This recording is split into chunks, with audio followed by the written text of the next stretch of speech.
Kada wa Chama cha Mapinduzi CCM Mchungaji Peter Msigwa huyu amesema kumekuwa na mafanikio makubwa ya utekelezaji wa ilani ya Chama cha Mapinduzi kwenye miaka minne ya uongozi wa Rais Samia Suluhu Hassan, swala ambalo limesababisha kuimarika kwa huduma za kijamii na shughuli za kiuchumi kote nchini Tanzania. Kabla ya kuanza kwa siku ya pili ya mkutano mkuu wa CCM Mei 30 jijini Dodoma kwenye ukumbi wa mikutano wa Jakaya Kikwete, Mchungaji Msigwa amebainisha kuwa sekta ya afya ni miongoni mwa sekta iliyoboreshwa zaidi, akieleza kwamba mafanikio yake yamezidi mafanikio yaliyopatikana wakati wa utawala wa viongozi watatu watangulizi wa Rais Samia. Amenukuliwa akisema, "Ukiangalia vituo vya afya ambavyo mama amevijenga, utaona kuna mafanikio makubwa sana. Kipindi kama hiki alichokaa mama madarakani, Mwinyi alijenga vituo 7, Mkapa alijenga vituo 46, Kikwete alijenga vituo 106, Magufuli alijenga vituo 413, lakini mama amejenga vituo 1056.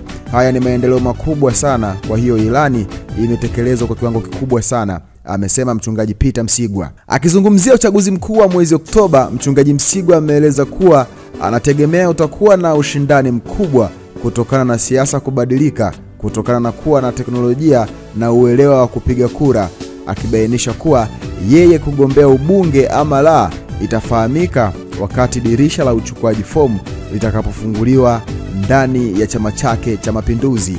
Hayo ni maoni ya Mchungaji Peter Msigwa akizungumza kuhusu namna ambavyo Rais Samia ni zaidi ya watangulizi wake, kwa namna ambavyo ameweza kufanya shughuli za maendeleo. Maoni yako ni yapi?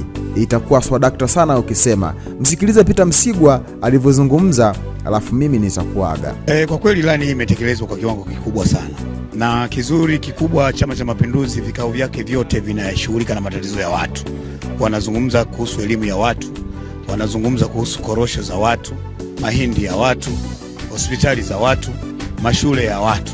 Kwa hiyo ukiangalia sio Iringa tu, ni Tanzania nzima.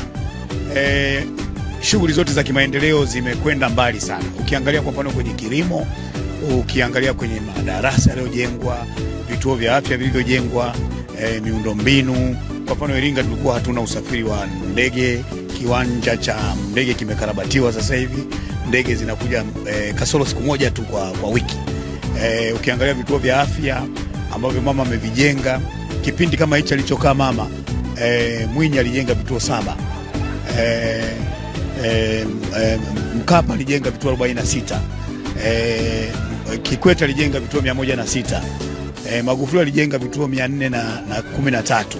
Lakini mama amejenga vituo 1056. Hii ni maendeleo makubwa sana. Kwa hiyo ilani kwa kweli ni unashindwa hata cha kuzungumza, kwa sababu ilani imetekelezwa kwa kiwango kikubwa mno.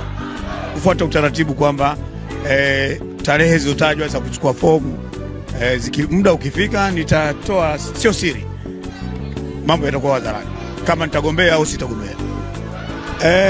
Siasa zinabadilika. Jambo linaweza kutokea masaa 20 mwaka mzima linaweza likatokea kwa masaa 24. Kwa hiyo mimi na anticipate kwamba siasa zitakuwa zina upinzani, kutakuwa na chaguzi ambazo zina ushindani mkubwa, kwa sababu watu wameelimika, teknolojia imeongezeka, habari ziko kwenye viganja vya mikononi. Kwa hiyo ninadhani siasa zitakuwa na upinzani mkubwa, ili baada ya mwisho wa siku tupate viongozi wazuri. Siasa zinazofanyika ndani ya masaa 24, jambo linaweza kutokea ndani ya zinazofanyika ndani ya mwaka mmoja, linaweza kutokea ndani ya masaa 24. Kwa hiyo ni mapema mno kusema kila kitu kiko kwenye mstari. Tusubiri. Huyo ndio kada wa Chama cha Mapinduzi aliyekuwa mbunge wa zamani wa jimbo la Iringa na kiongozi wa Chadema Mchungaji Peter Msigwa, akisema kuwa kuna mafanikio makubwa ya utekelezaji wa ilani ya CCM kwenye miaka minne ya uongozi wa Rais Samia Suluhu Hassan. Hii ni VOT Media, wakati wote sisi tumechangamka.